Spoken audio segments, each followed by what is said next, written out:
చెప్తాను నేను. కేటీఆర్ కంటే ముందు పనికొచ్చే మనం మాట్లాడదాం. పనికిరాని మాటల గురించి మాట్లాడితే టైం వేస్ట్.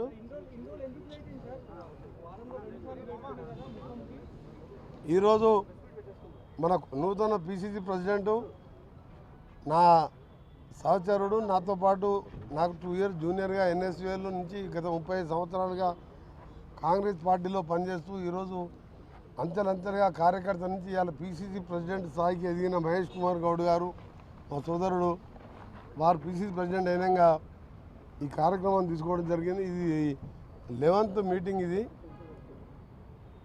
మధ్య బట్టి విక్రమాన్ని మొదలుపెట్టి చాలామంది మంత్రులు రావడం జరిగింది. నేను కూడా 2 సార్లు సమయం ఇచ్చి, ఒకసారి ఎమర్జెన్సీలో ఢిల్లీకి పోయి రావడం, అక్కడికి వెళ్ళి గడ్కరీ దగ్గర మీటింగ్ ఉండడం, ఒకసారి ఏమో కాన్ఫరెన్స్లో యాక్సిడెంట్తో రాలేకపోయాను. ఈరోజు రావడం జరిగి ఇక ముందు నాకు కేటాయించిన డేట్లో తప్పకుండా ప్రతి సందర్భంలో ప్రజావాణి కార్యక్రమం, ప్రజా దర్బార్ నిర్వహించడానికి గాంధీ భవన్ రావడం జరుగుతుందని చెప్పి ఈ సందర్భంగా మీడియా ద్వారా మా పిసిసి ప్రెసిడెంట్ వారి ఆదేశాల మేరకు నాకు ఇచ్చిన డేట్లో తప్పక రావడం జరుగుతుంది. ఇది ఒక మంచి కార్యక్రమమే కాదు, ఇది పరిచయం లేని వాళ్ళు డైరెక్ట్ నేరుగా సామాన్య ప్రజలు కూడా రావచ్చు. అందుకనే ఒకవైపు మినిస్టర్లను కూడా చూస్తున్నాం. నిన్న మీరు ఒకసారి మీరు మినిస్టర్ క్వార్టర్కి వచ్చి ఉంటే మీరు కూడా కొందరు వచ్చి ఉండొచ్చు. బహుశా ఉదయం నేను 7:30కు ఆఫీస్ మినిస్టర్ క్వార్టర్కి వస్తే 3 వరకు దాదాపు కొన్ని వేల మంది, 5-6 వేల మందిని కలవడం జరిగింది. పక్కకే శ్రీధర్ బాబు గారి క్వార్టర్లో అదే పరిస్థితి. అక్కడ కలుస్తున్నాం, సెక్రటరియట్లో కలుస్తున్నాం, ఇంటి దగ్గర కలుస్తున్నాం, జిల్లాలో తిరుగుతున్నాం. ఈరోజు గాంధీ భవన్లో కూడా మన పిసిసి ప్రెసిడెంట్ గారు మంచి ఆలోచన చేసి ఈ కార్యక్రమాన్ని పెట్టింది కాబట్టి తప్పకుండా ఈ మంచి కార్యక్రమం ఇక ముందు కంటిన్యూగా కొనసాగుతుంటుంది. మీరు అడగండి, నేను చెప్తా. ఇక గతంలో తెలంగాణ ఉద్యమంలో గద్దరు ఉన్నాడా, బండి సంజయ్ ఉన్నాడా? బండి సంజయ్ కంటే ముందు గద్దరు తెలంగాణ కోసం 69 ఉద్యమం కానీ, మన్నటి ఉద్యమంలో కానీ ఊరూరు తిరిగి పాట పాడుతూ తన పాట ద్వారా ఇవాళ దేశంలోనే అణగారిన ప్రజల కోసం పోరాడిన వ్యక్తి, తెలంగాణ ఉద్యమంలో పాట చేసిన వ్యక్తి. ఆయన యుద్ధ నౌక ఆయన చనిపోయిన రోజు మనం లాల్ బహదూర్ స్టేడియంలో చూసినాం. ఏదైనా పెద్ద పెద్ద నాయకులు, ప్రధానమంత్రి పదవులు, అలాంటి పదవులు చేసిన వాళ్ళు ఆ విధంగా తండోపతండాలుగా ఉమ్మడి తెలుగు రాష్ట్రాలకి వేలాదిగా వచ్చి నివాళులు అర్పించిన నాయకునికి రాష్ట్ర ప్రభుత్వం రికమెండ్ చేస్తే ఇస్తే తప్పేంటి? బండి సంజయ్ గారు కేంద్ర మంత్రి, హోమ్ మినిస్టర్గా ఉండి అలాంటి కామెంట్ చేయకపోవడం మంచిది. కేటీఆర్ కనిపించాడు, పెద్ద సభ పెట్టాడు, ధర్నా నిర్వహించాడు, కాంగ్రెస్ మీద పెద్ద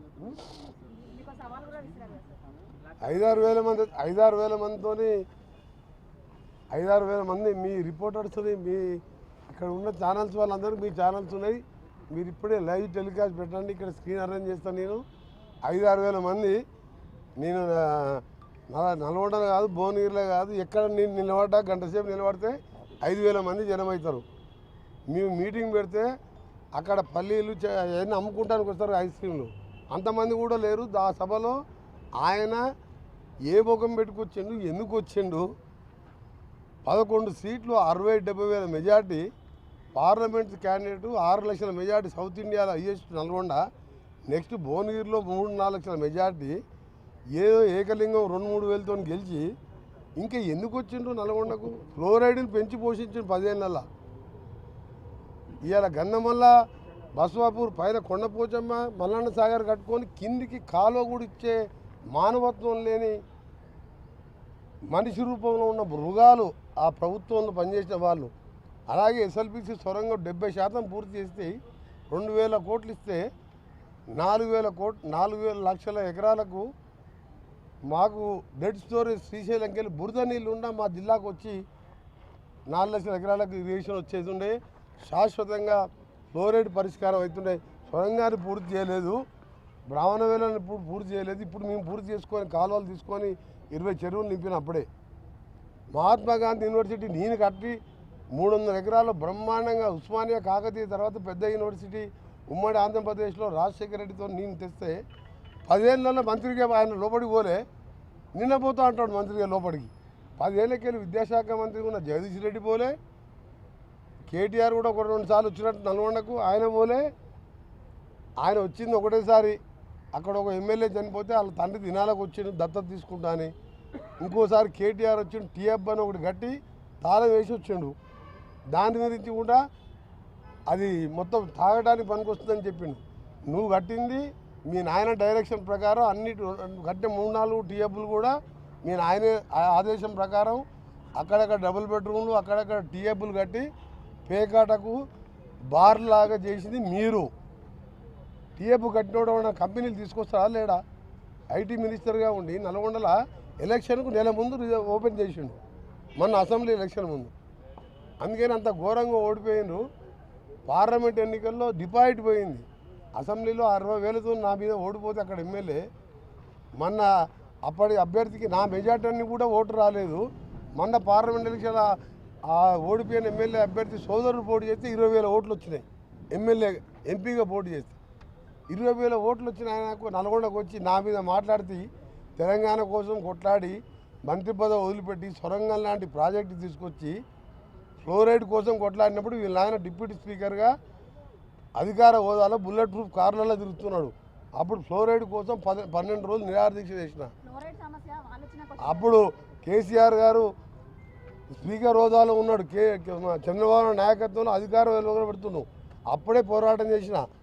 ఆయనకంటే ముందు ఎమ్మెల్యే కాకముందు ముందు ఎన్ఎస్పీ యూత్ కాంగ్రెస్ నాయకునిగా మా నాయన ఎమ్మెల్యే కాదు, ట్రాన్స్పోర్ట్ మినిస్టర్ కాదు, డిప్యూటీ స్పీకర్ కాదు, ప్రజల్లో ఉండి ప్రజలతో నుండి యూత్ కాంగ్రెస్ ఎన్ఎస్పీ నాయకునిగా సొంతంగా కాంగ్రెస్ పార్టీ టికెట్ ఇస్తే ప్రజానాయకుడు యువ నాయకునిగా ఉండి ప్రజలతో నుండి ఎమ్మెల్యే అయిన కేటీఆర్ డైరెక్ట్ అమెరికాకి వెళ్ళొచ్చి డైరెక్ట్గా వచ్చి కేటీఆర్ కొడుకు అంటే ఎమ్మెల్యే టికెట్ ఇస్తే అక్కడ ఉన్న ఉద్యమకారుడు కేకే మహేందర్ రెడ్డి పొట్ట మీద కొట్టి ఆయన కడుపు కొట్టి ఉద్యమకారుని చంపి 80 ఓట్లతో మెజార్టీ గెలిచిన ఆయన నా మీద విమర్శిస్తావు. కేటీఆర్ నువ్వు హరీష్ రావు కోమటిరెడ్డి వెంకరెడ్డికి కాలి గోటికి సరిపోరు. నువ్వు ఆయన కేసీఆర్ అల్లుడని చెప్పి ఆయన లీడర్ అయ్యిండు, నువ్వేమో కేసీఆర్ కొడుకని లీడర్ అయినావు. మా నాయన ఏం చేస్తాడు? వ్యవసాయం చేసుకుంటాడు. ఎట్లయినా నేను 5 సార్లు ఎమ్మెల్యేకి ఒకసారి ఎంపీగా నువ్వు నీ ఎందుకు పార్లమెంట్ ఎన్నికల్లో నా కాన్ఫిడెన్స్లో నేను 1 గంట కూడా ప్రచారం చేయలే. 60,000 మెజార్టీ వచ్చింది మా రఘువీర్ రెడ్డికి. నువ్వు సిరిసిల్లలో 10,000 కోట్లు అభివృద్ధి చేసుకున్నావు కదా, 6,000 మైనస్ ఎందుకు వచ్చింది? 6,000 బండి సంజయ్కి లీడ్ ఎందుకు వచ్చింది? బీజేపీతో కుమ్మకైనావా లేకపోతే ప్రజలు నీ ముఖం చూడలేక వేరే పార్టీకి ఓటేసినా? అందుకనే నీ కెపాసిటీ కోమటిరెడ్డి వెంకరెడ్డి పేరు తీసుకునే నైతిక హక్కు లేదు. కోమటిరెడ్డి వెంకరెడ్డి అంటే నీతి నిజాయితీకి మారు పేరు. 30 ఏళ్ళలో ఒక్కసారి నా పేరు వచ్చింది. నాది ఎక్కడైనా కబ్జాలు చేసి దోసుకున్నాను. నువ్వు ఫార్ములా రేసు, ఈ రేసు గుర్రాలు, బిల్డర్ల గుర్రాలు, ధరణి మీద 2-3 లక్షల కోట్లకి వెళ్తుంది. నీ ఆస్తులన్నీ మొత్తం పక్కాగా బయటపడితే ఒక్కొక్కటి బయటపడి కోర్టుకు పోయి సుప్రీంకోర్టుకు పోయి కోట్ల రూపాయలు అడ్వకేట్లను పెట్టి నా మీద ఒక చిన్న కేసు అన్న ఉన్నదా? అవినీతి వరకు ఉన్నదా? పదవిని 3 ఏళ్ళ పదవి వదిలిపెట్టుకున్నాన్ని మీ నాయనలాగా రాజీనామా చేయ by election, collection, re election, by election. నేను రాజీనామా చేసినంటే మళ్ళీ చెప్పిన, ఆ రోజు చెప్పిన, గవర్నర్ ఇంటి ముందర చెప్పిన, తెలంగాణ రాష్ట్రం వస్తుంది, వచ్చినప్పుడే మంత్రి అయితే అప్పటిదాకా మంత్రి పదవి తీసుకొని ఉన్నా. అందుకనే ఆ బచ్చగాల గురించి మాట్లాడకు.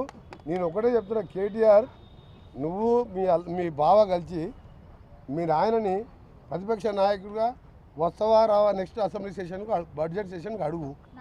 రాకుంటే నువ్వు హరీష్ రావు కొట్టుకుంటున్నావు, కత్తులు పెట్టుకొని కొడుచుకుంటున్నావు, నాకు కావాలని. ఆయన ఎట్లా వస్తట్టు లేడు.